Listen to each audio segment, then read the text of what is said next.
Hello, everyone. I assume we are not waiting for anyone any longer. Welcome to the first episode of our series, Politics and the City, which is co hosted by my beautiful friend Julia Kril, who is the executive director and the co founder of BNK Agency specialized in public affairs. And the joint project of Ads in the City, which is my project on strategic communications, and is co-hosted by me, Tania Rak. I'm also the Chief Operations Officer of Peer Innovation.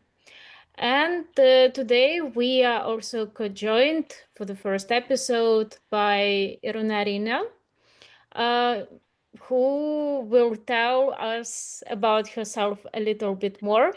So, Irene, would you like to introduce yourself and we can deep further into Madrid, where you are speaking with us from? Sure, absolutely. First of all, thank you so much to both of you for this invitation. Um, well, as you said, we're here to speak not only about Spain but about other things related to politics. But you mentioned Spain because I'm Spanish. I've been dedicated to political analysis, mainly in international affairs, for the past 3 years. I studied political science, and last month I also created my own podcast, Puente Atlántico, which is Atlantic Bridge in English. Um, and yeah, I think more or less I've done like many things related to politics, but this is what I'm doing right now. So yeah, I'm open to every topic that you want to cover. Thank you so much for joining us. Julia, you wanted to say something, so go ahead. No, no, welcome, Irune. It's such a pleasure to see you after so long. It's true. It's true. It's true. Io studiavo español per il resto tempo, so I've been practicing for our meeting. You did it well. You did it well. So, ladies, how I would like to build this conversation today. I think that this podcast can be useful for those who are generally interested in political communication, because let's agree this is a more niche topic than communications, marketing, PR in general, and also for people who are working in our field, for those who is interested to find questions, daily struggles with that. So today I would suggest to discuss what we are facing on the daily basis, and basically exchange our experiences. So the first question would be, Iruna, how generally you came to the niche so that people can understand your background, and then we can discuss how all of us basically transitioned into that. Well, I'll try to make it short. So, I mean, all of us, we more or less come from the same background, sort of, no, from youth organizations, grassroots organization, a political organization, of course, no, a pro-liberty organization, SFL stands for Liberty. So, as I guess both of you, I've always been interested in politics, in current affairs. This is what brought me to be part of SFL. And when I was still there, when I was not anymore volunteering, but when I was working there, I finished my studies, as I said, political science, and I was telling to myself what I'm going to do now. I want to work in politics, but I don't want to work in politics in, let's say, in a formal way, being part of a party, being part of um, even at that moment, I was not considering being an advisor or something like that. And at that point, since I was part of the uh, think tank world, which is quite not usual here in Spain, and besides Brussels, is not really common in Europe neither. Um, I started with the nonprofit sector with a think tank. After that, I went to an advisory role, that one that I was not considering at first.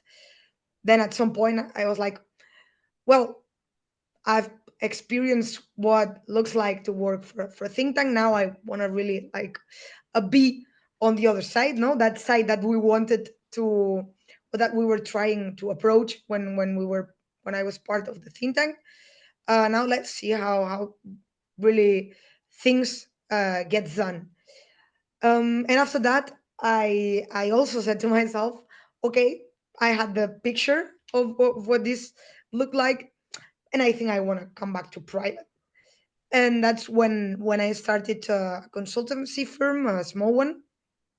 Now we have merged with an old friend, and I think you all know him. It's Juan Angel Soto. He was back then when I met him for the first time, director of Civismo, which is another think tank in here in Spain. And yeah, this is how I approached this sort of advisory or communicative or analyst role in politics. And on what I've been done all these years, I've been doing like many different things. Uh, but mainly, I could summarize them in reading and writing, because it's really what advisory roles in the end are about. Of course, I've done a lot of things in the audiovisual sector, but I'm not the person behind the camera. No, I'm the person behind the paper regularly. So yeah. But why were you not considering the advisory role? It's so interesting. You know, a lot of people, if they would have received such an offer, they would have jumped on it so, so fast. Yeah, it's funny. It was my first offer when I finished my political science degree. But at that moment, I was like, I mean, there's like the honest story. First, I will start with the, let's say, more analytical story. And then I will go to the more personal and real story. The analytical story was that, okay, I finished the degree and I'm not sure if I'm aligned with the values of the people that I was asked to advise.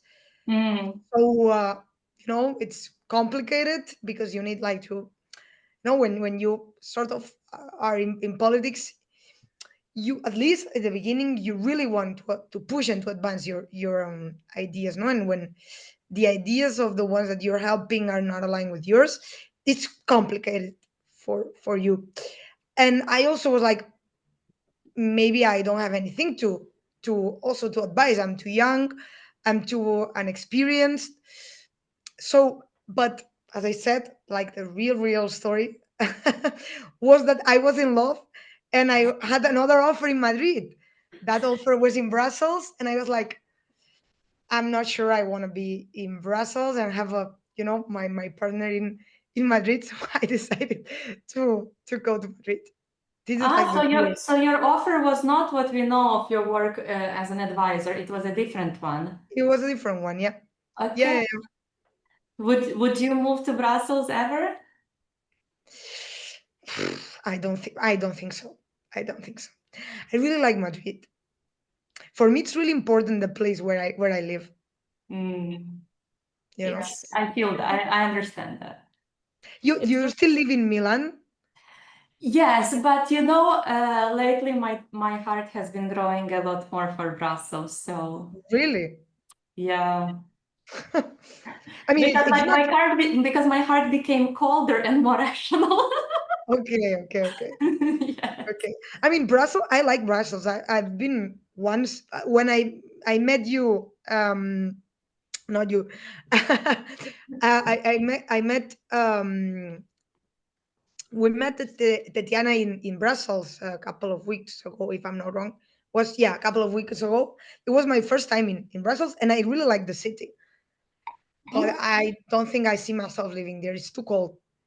For Yeah. me, so much opposite. Like I like Brussels in terms of professional arrangements. I think that Brussels, if we're speaking about Europe, it offers you so many things to do, so many networking opportunities, everything, all in all. But when it comes to living, I do not really like the city, and also I do not find Brussels safe to live in, or at least it's my experience with Brussels. Yes, but I mean, maybe I'm more advocating for myself or maybe for some more people here, but at the end of the day, it's just trade-offs, right? It depends on what are your goals, what are your ambitions, what is that you want to achieve, and then what you prioritize in life more, right? If you prioritize more, the relationship or your comfort, or because these are very important things, then the choice is obvious. Then you go where your family is, you go where you maybe you have history or where you're coming from. But then people move to Brussels because they have the ambition mm, to build a career right in that environment. And as much as we've been trying to go back and forth and do our work out of the office in Milan and still be present there, the more and more I'm realizing that the service we provide is there, so we have to be there. And but it's trade-offs, right? Then like you sacrifice the comfort of your life, you sacrifice many relationships, you sacrifice many of your personal story in a way. So but either, like, there is no right or wrong for every person. Whatever they choose is right. Because both of you, for in terms of work, you're traveling a lot to Brussels. Yeah, yeah. Brussels and generally overall, I think that both of us Okay. are on the road all the time, to be honest. But however, like I understand the importance of liking the place where you are at because it is also about the comfort and about the ability to build something outside the work. However, coming back to some things that you said before, so you said that you are feeling more comfortable when you are, so to speak, behind the scenes. But I think that there is so much soft power hidden there because you're working on the strategy. And I think that this is such a tough work that lots of people underestimate and they think that it is so easy. You just look at someone and you elaborate the campaign for them, and then there is a certain number of action items, and then boom, you have your champagne moment. But it's a tough thing. So how would you say what is your biggest impact? How to stay influential while the spotlight of the camera is not aimed at your face? It's a really good question. And what I would say is you can influence those who want to be influenced. And I'm going to explain myself. Um, of course, there's this romantic thing, behind the idea of political consultant, advisors, and stuff like that. Know that you're like really moving the ropes. Sorry, because this is a Spanish expression, so I don't know if that makes sense in English. No, but you're like, really, really deciding when you're behind the cameras. But this is not 100% true. And the condition if is yes, you can influence, but only if that person wants to be influenced. So you can be, I don't know, a speech writer, and you can do a lot just by writing a speech, because you can emphasize certain things that you think are more important than others. But if in the end what you're writing, there's somebody else or the person itself that needs to write it, to read it out loud, not the politician, um, is changing the message, then you're not really influencing. If I don't know, you're doing a note on the position that you think a political party or a politician needs to have on a certain topic or in a certain meeting that you're helping to prepare, but in the end, the person that really needs, to defend a position, decides to do or to defend another one, then you're not influencing. So that's why I'm saying that it really depends on not, of course, it depends on your own ability first to connect with the people that you're helping. When you personally connect, at least in let's say Latin environment, it's really important. Maybe in other environments, and I would like to know more about that. I mean, if you can also explain, and talk about your experiences, but at least in I would say in the Latin world, personal connections are super important. So if you have a good personal connection with the person, or with the, even if you're not advising a political party, or you advising a company or a CEO or wherever, you need to have a personal connection. And also you need to have the ability, I would say, first, to not be too obvious if what you want to push is something that you have not convinced enough the person that you need to convince. So you need to be, mm, don't go hard on that, so maybe um you send this specific message right now, and you wait until you send the second specific message, no, so the person is, you give the person time, uh to yeah, to think about that, no, and to get convinced. And the second thing, I would say, is to choose your battles, no. Let's say, imagine, I'm gonna put an hypothetical example. um Imagine that you're super pro-liberty, and you're advising a general center right wing government, which, yeah, wants to cut taxes, but not that much, or not at least on same level that you want, no. And also, I don't know, you really want to cut red tape, no, and this is, you think this is a really important thing to do.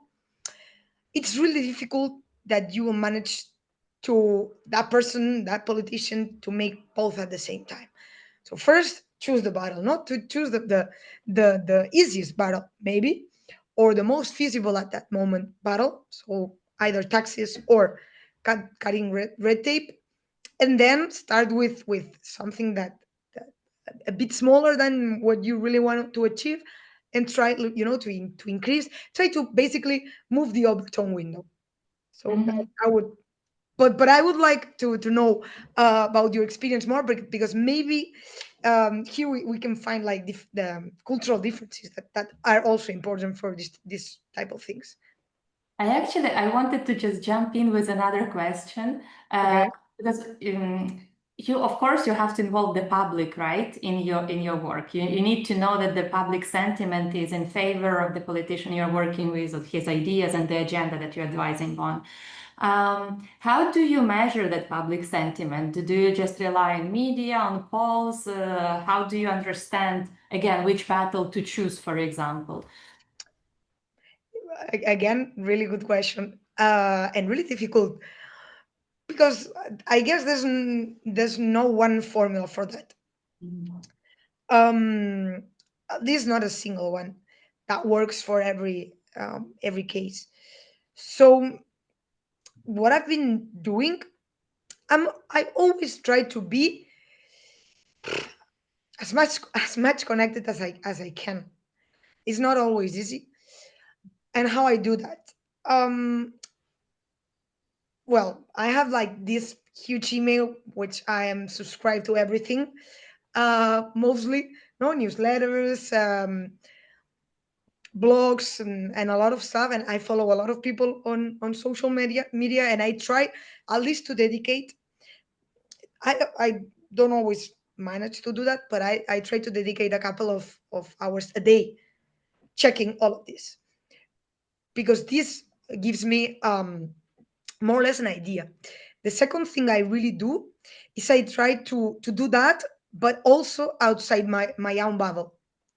because sometimes if you just follow, even though you're advising a certain political aligned group or person, it's you still need to be outside that bubble, because the public is everybody, not just your bubble. Of course, it's important that the ones that apparently are aligned with you, um, you also have the thermometer on what they want and what they think, no? But you also need to have the bigger picture. And besides that, yeah, we try to follow a lot of private and, let's say, open source surveys. With the surveys our own, this is not what I do the most, surveys of our own, but we have started in this last year. And like, I mean, this is like the best thing to do. Of course, it's financially intensive, let's say. But if you rely on different sources, you don't need like to do the work yourself, not to do surveys for ourselves. But of course, it's also, um, I mean, you need to also invest a lot of time in doing that. Yeah. Absolutely. Or That's money or time, and money it's also time. So, and time is also money. So you can, so That's a good statement. And actually, I really resonate with what you are saying about talking to people who are not only on your side. What I think is very important in communications generally, but especially we're talking about political communications. And this is something that many politicians forget to do, even during the election campaigns or public campaigns, is that you also need to hear the voices of those who are not on your side, in fact, the opponents. Because you do not want your message to hit only the groups who already resonate. They are already on your side. However, you need to have enough of persuasion and enough of arguments to explain why you are standing on the side and some particular position that you are advocating for, that you are defending for, and to be grounded in that, so that at least if people are not fully persuaded and they are keeping up to their point, they understand that you are not coming as someone who is chaotic, but your message is aligned, and they understand why you are standing on that. And at least if they do not agree, they respect, because you can understand your whys, and also you have your house. Yeah. And coming back to the aspect of the cultural differences, for me, for example, I'm working with quite globalized communities, so I think that generally understanding some local cultures, cultural codes, ethics is very important, because you do not want to come off as someone who is offensive, someone who disrespects. There is also the difference in terms of communication. I remember when I was organizing the event in Sweden, for example, it was considered to be quite rude if you are calling someone after 4 p.m., 5 p.m. And for me, back then, I was in the US, so we had quite a big time difference, and you are calling and it's already 3 p.m. People are already wrapping everything up, and it's kind of problematic. But such things you probably learn with experience. And other than that, I'm always standing for asking a person how it would be the most convenient to reach them out, how it would be the most convenient to communicate. And also, a tip that I'm always using is that I'm always trying to find someone who is on the ground, whether we are talking about some other NGO who you are working with, or whether this is a client, or whether this is a person who is also doing communications. Because as a local, they understand what are go-tos and what are no-goes for a certain environment. And um, in fact, that will save you so much time, so much resources, and you won't have to go through all this research. Yeah. For us, from our end, just as a response to the strategies that Irune is adopting as an advisor to policymakers, we are actually on the other side. We are trying to influence advisors in the first place so that they would influence their policymakers, because our target audience is to work obviously with the institutional stakeholders. So and also it depends on the issue, really, what you're working on, right? A lot of times public is already super divided, or public doesn't care that much, or it's just very pretty much naturally divided, and kind of like, if we talk about more social issues, I don't know, women entrepreneurship, right? You would obviously get more support from women who run their businesses, maybe also from men who run their businesses, who understand the value of growing the business environment generally and advocating for all business owners. But if we're talking global conflicts, if we are talking about, I know, for example, tobacco harm reduction, it's all of these things already have pretty much predetermined areas that you expect the public to react one way or the other, and I'm pretty sure that they're somewhere in the middle, in the 50% division. So that is why we try to focus on those, small wins with policymakers and trying to run our campaigns through that end. Yeah, definitely. Then coming from here, I have a question. So there are always some issues that people are more sensitive to, politicians including. So usually these are either burning issues, or this is something that is relevant to a particular target group. However, how do you think would be the best thing to approach complicated issues these days? And let me clarify here so that we can go from there. I think that the format of channels where we engage with different stakeholders, they are changing, they are evolving, especially with the rise of social media. Campaigns are also being done online. And in fact, if you want to launch some kind of message, if you tweet it, sometimes it will get so much more reach than if you go and do the interview or the traditional media publication. So how do you see the impact on your work here? What are the tools that you're using? What channels do you find the most useful in that regard? And also, Irona, you are having a podcast. How do you see a podcast as a communications tool here? Right now, it's becoming for sure really mainstream to use podcast as a communication tool for in politics. Um, for sure, the audience that podcasts have nowadays are wider than the ones that um, traditional media has, no, mainly TV and radio. And here in Spain, we have a lot of examples. Uh, Vice President, former Vice President Pablo Iglesias, when he decided like to not being in formal politics anymore, he decided to start a TV on YouTube on his own, no, of course, with people, and for sure with funding from, I haven't investigated that, but what I want to say is that politicians are realizing that this is a really good way to communicate, mainly because it's cheaper.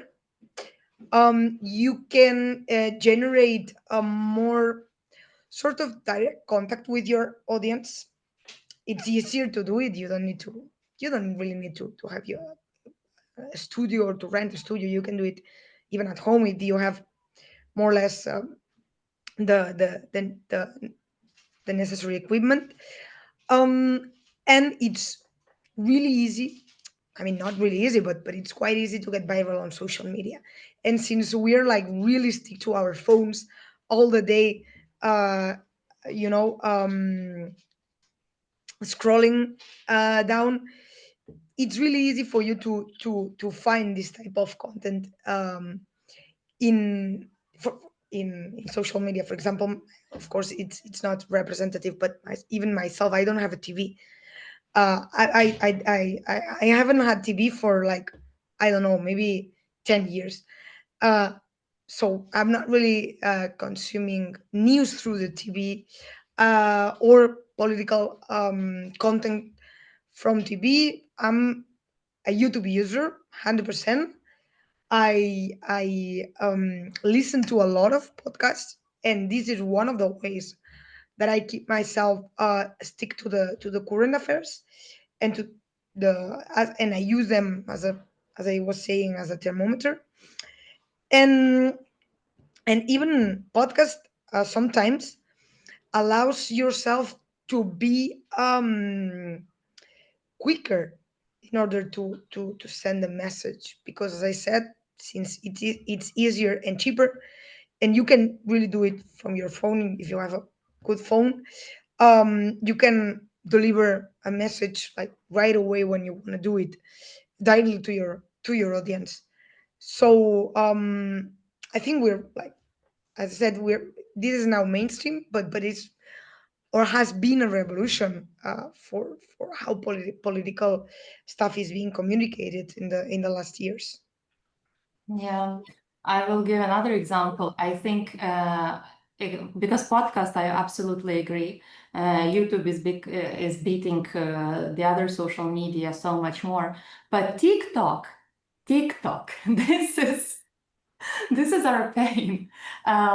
Just yesterday, a client came to us because there was a 7-minute video on TikTok with 20,000 views speaking on the issue that we are speaking on the issue, and they wanted to issue a response to that.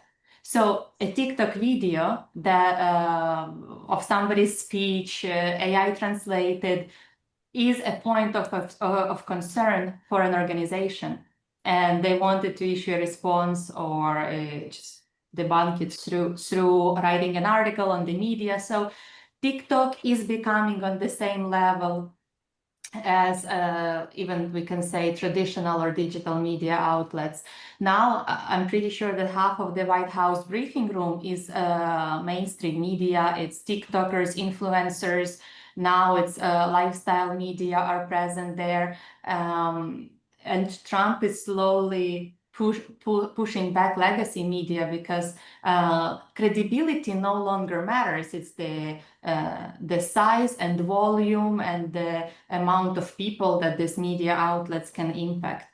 So I think we really have to learn how to navigate and follow the messaging that also are coming through these things, and learn how to do even crisis management through that. No, I totally agree with you. And in countries like Guatemala, which is a country that I'm quite familiar with, TikTok is really important as a tool for political campaign for many years so far. Um, like candidates are exposing their day-to-day life and campaigning using TikTok. It's true that, for example, in Spain, it's not a political tool yet. Here in Spain, we're really our two main political social networks are Twitter and Telegram. One of the last parties that got representation on the European elections, called Se acabó la fiesta, the party's over.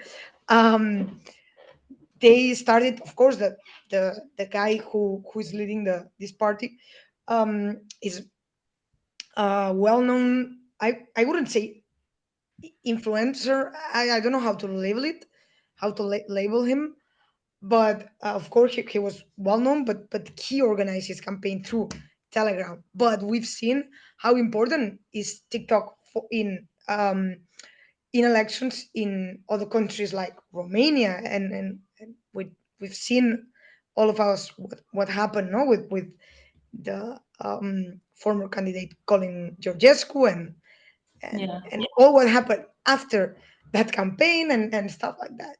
So 100% I mean, I totally agree with the importance of TikTok and the increasing need to learn how we can communicate through this social network. Actually, you know what? I'm also noticing, I think that young politicians are going to redefine also the status quo for those who are in the office long term.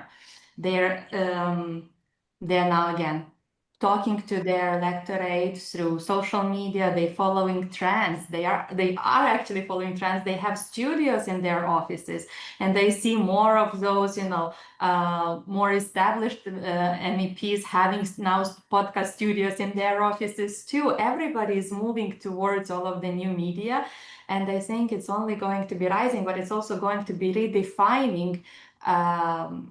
And younger politicians will be redefining the communications tools.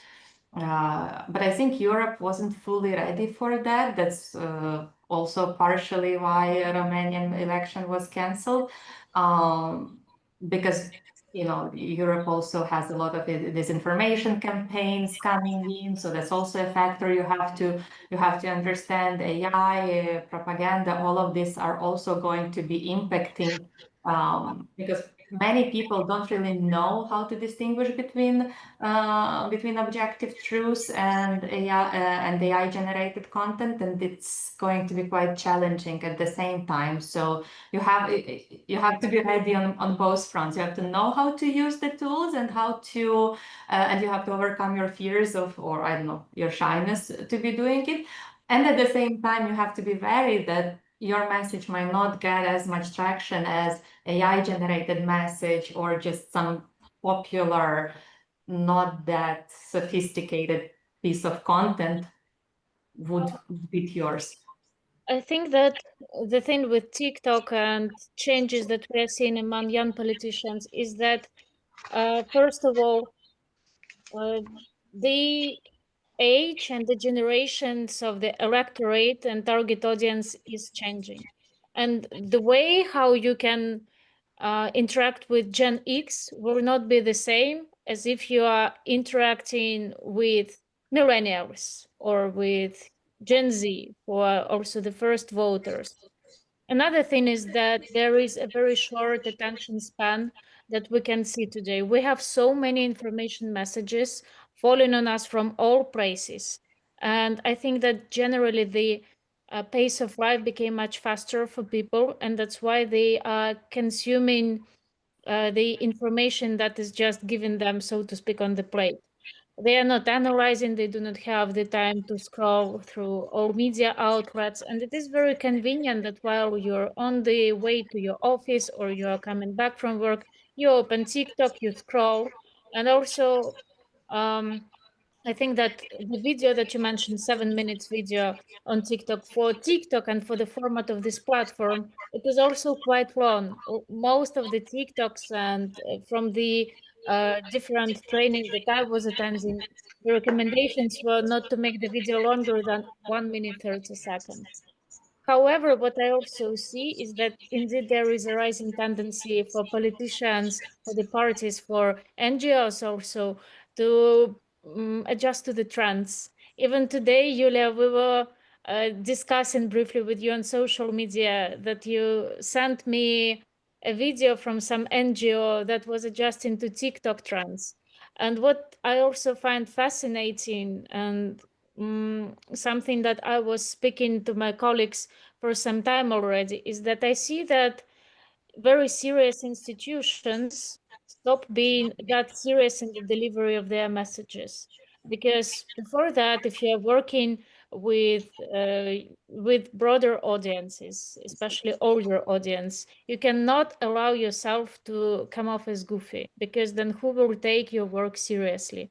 Now, what I quite often see, and I see that even from some of my colleagues, for instance, some Swedish politicians, but like of the younger age, they are not afraid to publish something on social media that exposes their work, how they are getting ready in the morning, how they are coming back, how they are spending their weekends. And from one hand, you can see like a very typical content, Gen Z, right?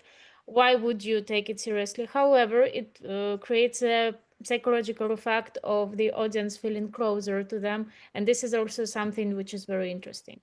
And one more thing that I would add up on that, because you, Julia, mentioned that campaigns and politicians engaging with influencers and boosting their volume and frequency of their presence on social media. I saw that during the elections in the US and how much content was produced during Trump's campaign, especially interacting with influencers who most of the like first-time voters are watching, and these people were producing absolutely unserious content. But the core thing is to be strategically unserious here. Yeah, but I think in the US, generally, the public is much more engaged into what's going on in the world, who's getting elected. And also, we cannot really compare US with the European Union, EU as a whole, right? Because in the EU, you have people mostly focused on their member states. I mean, Irune, now you were telling us that during European elections, there was still a lot more attention in Spain to the Spanish election rather than on the candidates on the European level. We don't have that established, two camps, because that's what in the US was happening. And both were participating on both ends. The influencers were supporting both candidates. They were speaking up for them. No, yeah. This is the case.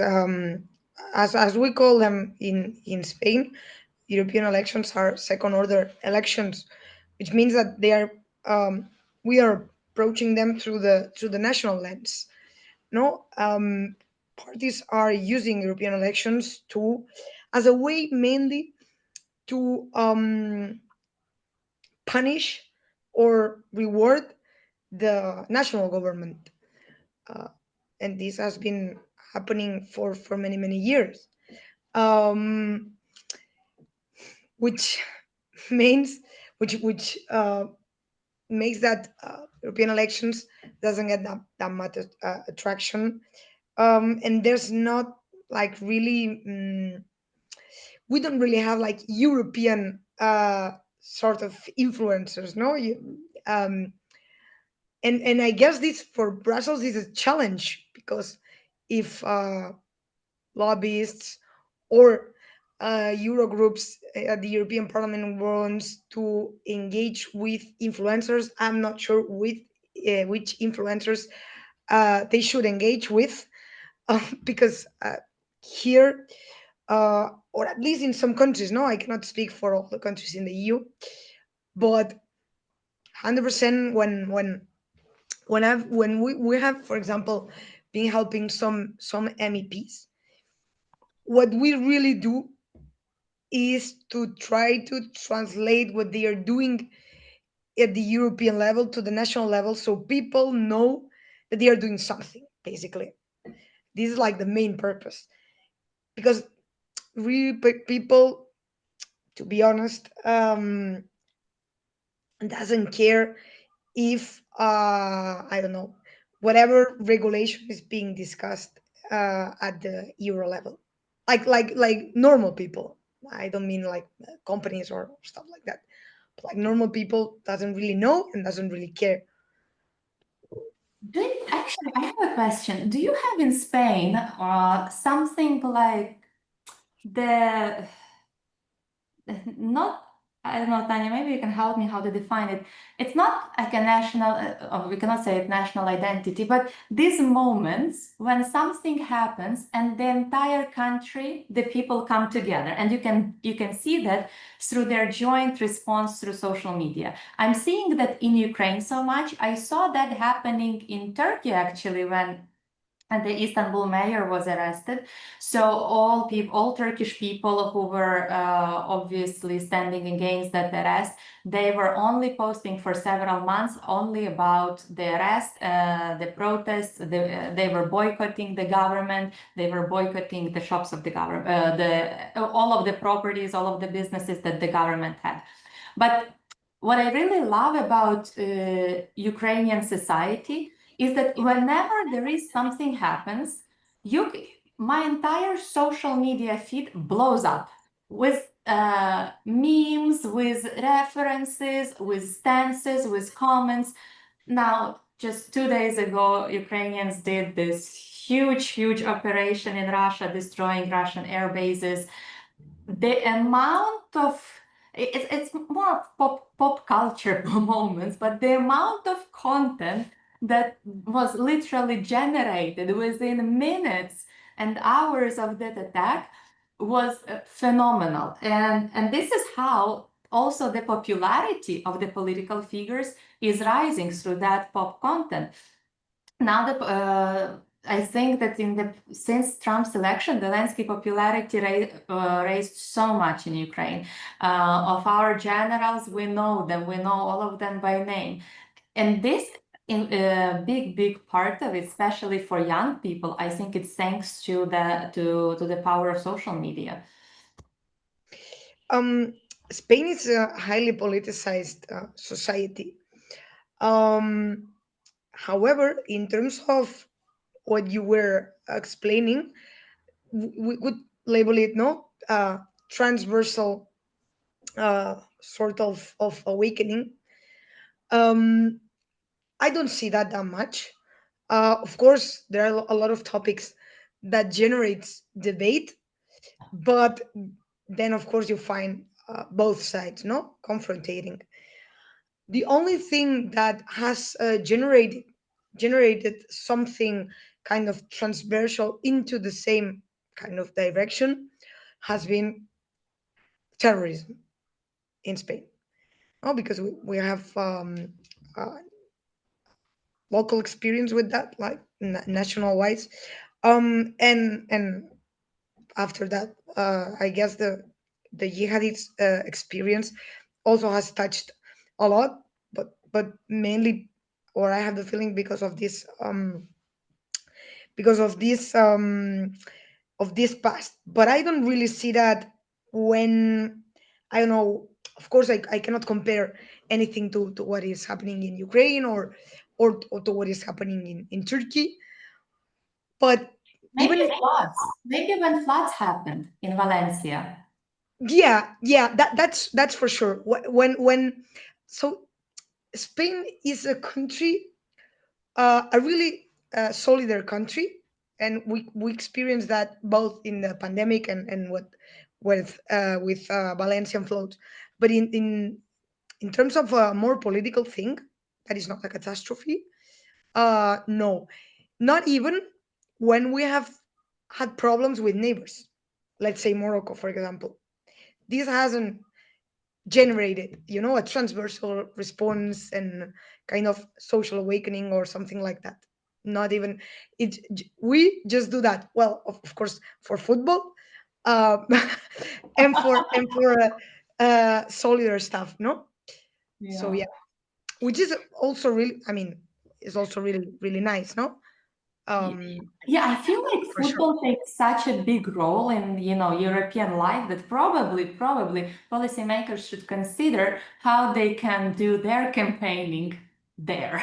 Because what It's I've true. seen during the Champions League final, especially, just the amount of blubber and the energy that was happening in Milan and in Paris, I think it's that's one place where politicians should put It's true. attention. It's true. It's true.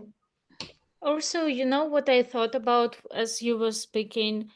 I thought that maybe the social response that we see on social media platforms really depends on the issue that is happening.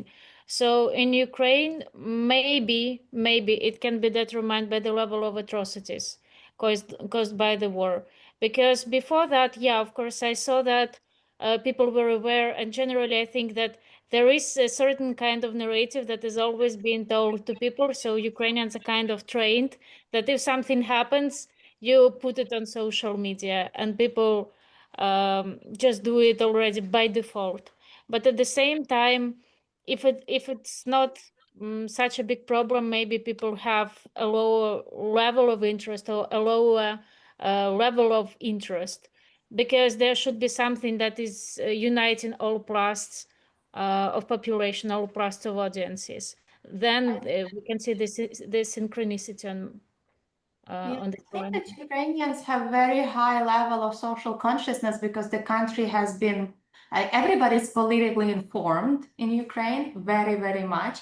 And everybody cares because the country has been going through so many transformations and shocks. And, you know, the one revolution, 2004, then the crisis and the gas crisis, 2008, then revolution of dignity, 2013, then Crimea, then the war. Of course, before that, Zelensky was elected. People are constantly on the edge for something to happen. That is sad. But I think that in Ukraine, unless it's very, very deeply hurtful situation, like the atrocities, the attacks, people dying, everything else people approach with black humor.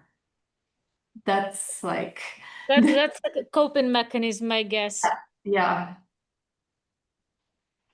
So, but generally, you know, it's like sort of coming back, Tanya, to how you were saying about the US. I see quite similar level of public participation in political life in the US.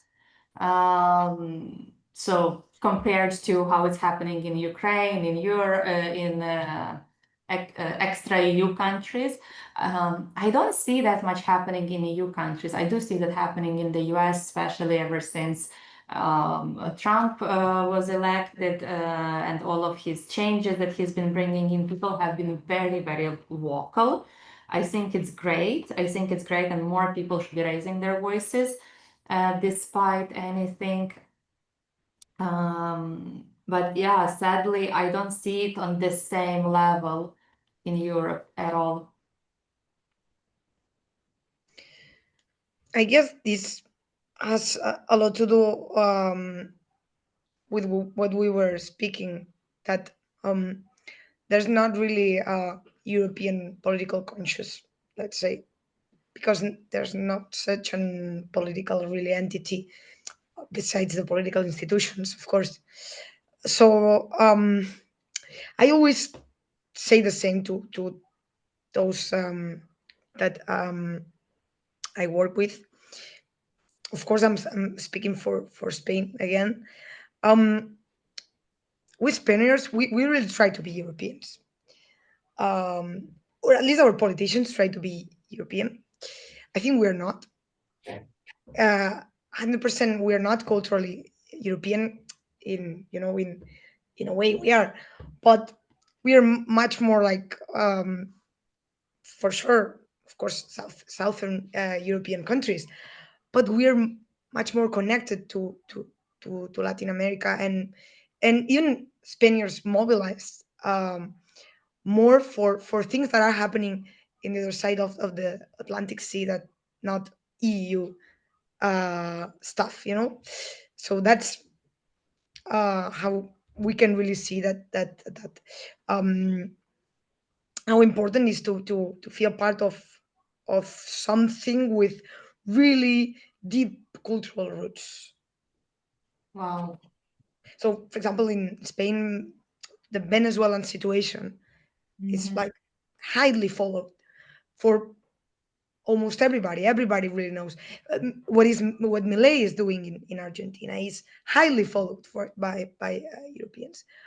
But I guess if you ask those that more or less can explain you what Milei is doing or what is happening in Venezuela, I'm 95% sure that they don't even know, besides maybe von der Leyen, who are the rest of the members of the executive branch of the EU. So, or they don't even know the topics that are being discussed. Yeah, that's a lot to think about, you know, for the institutions and the way how they communicate. I mean, of course, you cannot expect Brussels to communicate to every member states, right? It's the job of the member states, but it's quite alarming in a way, but also fascinating to know about that cultural and political connection.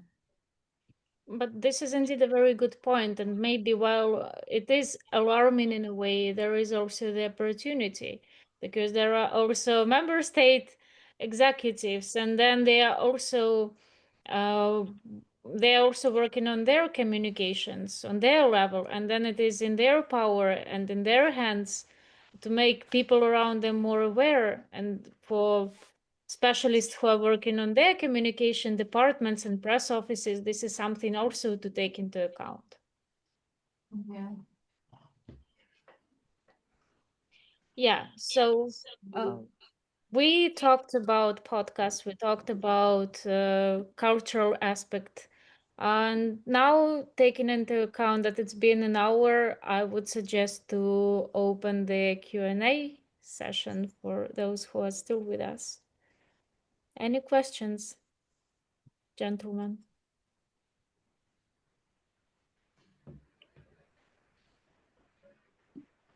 We have a yes.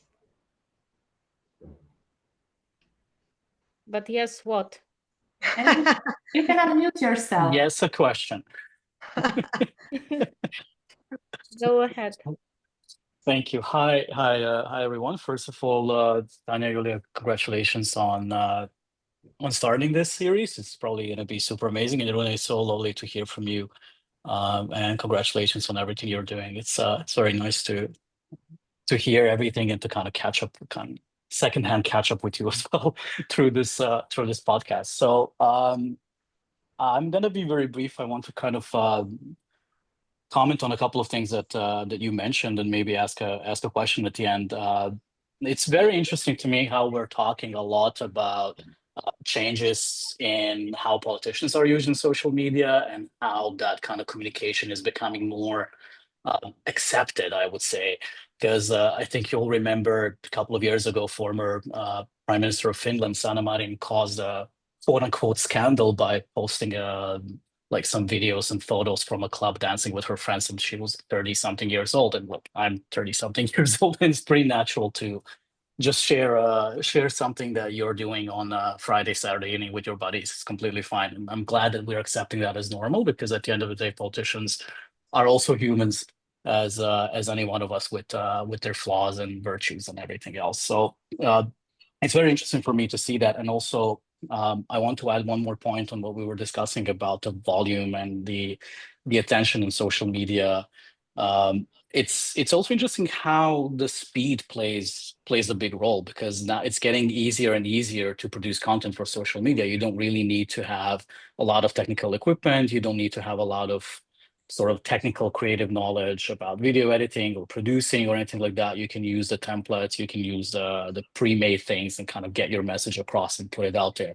But coming from marketing, what I usually love to say to trainings that I'm doing and clients that I'm working with, it's always important to remember the basics. And even though we're living in a world where these trends are taking a lot more attention, they're still based on some essentials, on some basic elements that are prevalent in my industry, for example, for many years. So basically, kind of a question for you, in terms of your work, in terms of political communication, what are some of the basic stuff that you need to remember when you're communicating, when you're working on a campaign, working on a project? Not just in terms of steps and tools, because again, research is a research, survey is a survey, or whether you use a type form or pen and paper, your tool is kind of relevant. Survey is still a survey. What are some of the basics that you would like to remind people to kind of pay attention to when they're developing their communications, and also when they're following people, and when they're kind of engaging on social media with political messages? I will go first. Are you okay with that? Yes, yes. Okay. So I would say something that is, it may sound a bit silly, but it's very important to know who your target is. And I'm not telling this this general marketing tip. No, sometimes I have experienced this myself. No, we, for example, we help a lot of think tanks trying to make their audiovisual content get higher audiences, no, through viralization, through reels and stuff like that, using social media.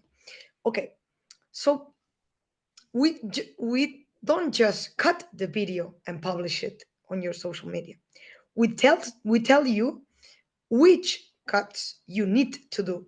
And if you normally what happens is that the person in charge of the think tank, or the person that is your contact, no, the one that the client has put there to be the person in touch with you, sometimes is not really open, because since they have created the product, no, let's say, if imagine it's a conference or an interview or just a podcast, whatever, they think they know, or they really think that message is the one that they wanna, to promote.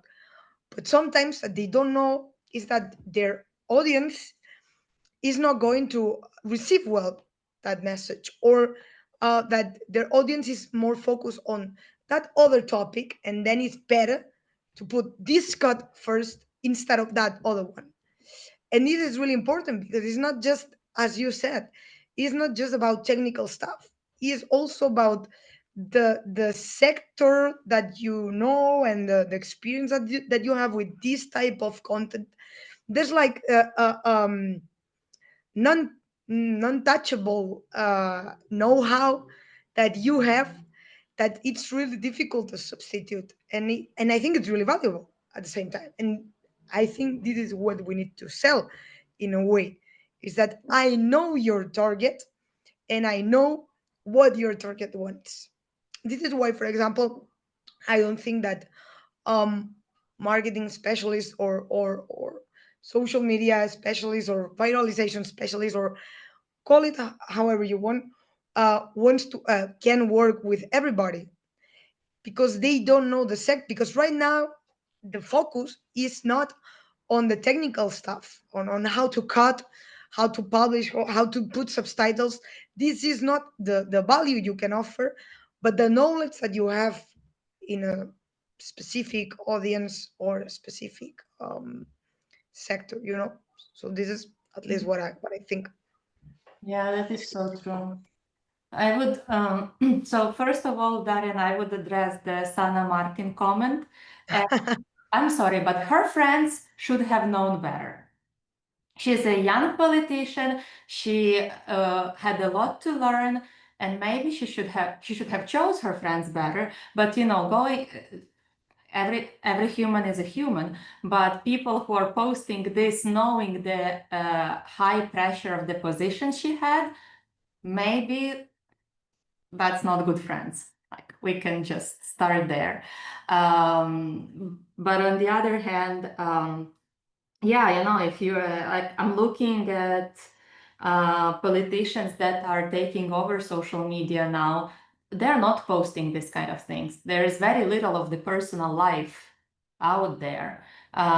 It's becoming very professional, and it's becoming very intentional as well.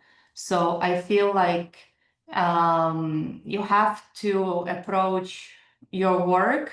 Like in our case, we are very intentional. For our clients, we don't go to any media. We go to the media that the target audience will read, or will be seen there, or what looks reputational, and will enhance the position and the perception of our client in their community with their audiences. So we're going very intentional also in terms of who they should not talk to, because that might we can find a way how to maybe talk behind the scenes, but if you have to be very intentional up to that detail. So this is what we have in our work, is to basically have a why behind your strategy. What about you, Tanya? So there are a few things that I would like to add here. The first thing is being strategic in what you are posting and how you appear on media and social media. Usually it should be included in the strategy from the very beginning. However, when you are drafting the strategy, you need to understand whether you would like to appear on media and on public perception strictly as a professional, and what is your target audience that you are aiming for, or you would leave some part of the content, again strategically, that will reveal your interest. Or for example, if you are a conservative politician and with some traditional values, is that okay for you to post something from your family gathering, or congratulate your voters posting the picture with your family near the Christmas tree? Because this is also intentional, but this also kind of reveals our personal life. But again, you can manage that. Another thing that I wanted to answer, because Darian, you were asking what would be the tips on social media and strategy. For me, it is one message at the time. You do not want to saturate it. One video, one public appearance is always one message. You do not want to speak about climate and then you want to talk about social issues, and then you are talking about the issues that neighboring countries are facing, because then you appear as expert of everything and nothing at the same time. And also the attention span of people is very short, as we were discussing before, so they will simply not be able to remember what you were talking about. It does not mean that you cannot have several messages that you are working on or several issues that you are working on, but just when you are doing one appearance, you are speaking about one issue, because then your message will be received in the more efficient way. Maybe I will read out the comment that we have in the chat from my dear colleague. So first, a comment on the last point from Tanya. I think the EU comms officers are actually talking to their audience. The problem is that their audience is the EU bubble. And here comes my question.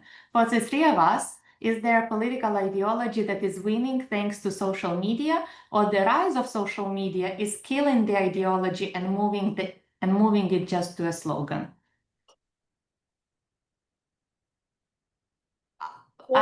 This question is for you girls, because we actually discussed this with Luca before the call. Tania, Tatiana, do you want to start? I mean, I can start. So when I'm thinking about social media, I do not think that it kills it, but it's not like quite killing, it's more flattening, I would say, because social media platforms, they really reward the engagement, but sometimes they have the lack of nuance. So quite often what we can see is that the ideas that are being promoted on social media, they get stripped down into some slogans, and then it creates the kind of performative politics. So you are saying the right thing and then you are saying it loudly, but it will matter much more, as we were discussing before, than understanding the complex issues that will be standing behind it. So mm, for me, it's kind of been replaced these days with a certain alignment, like aesthetic alignment kind of thing. And also what I think matters for politics and communication, which is connected to the rise of social media, is that candidates themselves, they become the brands. And ideology also becomes a certain kind of, I don't like the word vibe here, but a vibe, not a real policy platform. And we can see it as a complementary thing in a way, because then you can rule, you can master the art of narrative much better. Basically, who you are, what you survived, what you are fighting for. And from that perspective, I see also lots of opportunity here. And also one more thing that I would like to add on here is that, of course, real change needs frameworks, and it should not be limited only on catchphrases in 30 seconds video on TikTok. But even to get the attention, you firstly need to enter the feed that you are targeting with some kind of the hook. And only after you manage to get there with a certain kind of hook, you need to reveal the essentials that you are working on. And I don't think that it is about dumbing down, but it is about how you can turn people's curiosity and turn it on firstly. And then from this curiosity, you are jumping into conviction part. What I would say is, of course, it looks like there's not an ideology that is winning the social network cultural battle, which is a specific battle inside the cultural battle. But I don't think, or I'm not sure, this will be more accurate, that they are winning it as an ideology. They are certain, they are winning it because they are a certain profile of politicians, of new politicians. For sure, because mainly young people in not only in Europe in this case, but in we would say that the Western world are more conservative than before, and they are being more appealed by the ideas of the alternative right, um, and also all these new politicians that are really winning this social media cultural battle are really outsiders, um, that of course it's easy for them because they don't have a political background, they don't have political parties.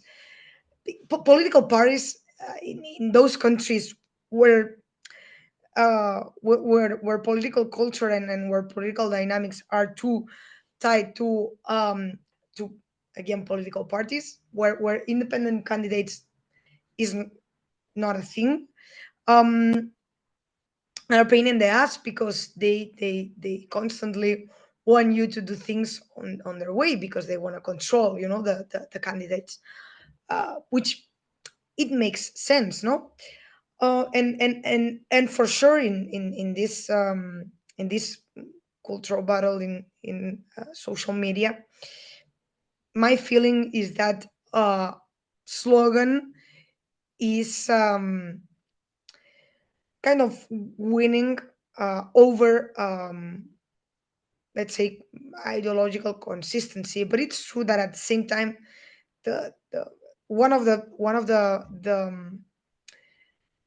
things that they have in favor of this type of new politicians is that they are less ideological consistent. So in the end, is I'm not sure what's the what's causing what's the consequence of what. No, it's sort of a circle, the one that I'm drawing here. But this is what I can say.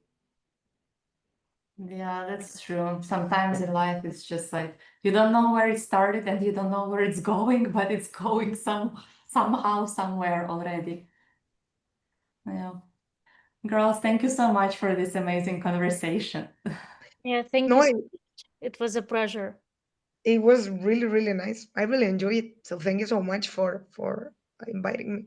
Learned so much about the society of Spain and the environment from the political perspective. We haven't done campaigns in Spain, but it's something that our clients have in mind. So definitely very good and helpful thing to know. Also, I've been drawing parallels for me how Italy and Spain are kind of connected, not connected. So thank you so much, Irune. Thank you, girls. And Thank you. thank you for those that have attended the meeting. Yeah. Have a nice evening. Yes. And thank you, Tanya, actually, for bringing us all together. Yeah, Yes, for you're the reason why we're here. Yes, thank you, Tanya. You're an amazing host of the discussions. I'm here just as a passenger on the ride. I think we need to thank both you, Irune, and you, Julia, and of course we also need our audience who joined us today. So thank you so much, everyone. Thank you for your questions, and I hope to see you all in what it will be, July. Yes. Bye, guys. Have a great rest of your Wednesday. Bye. Same to you. Bye bye.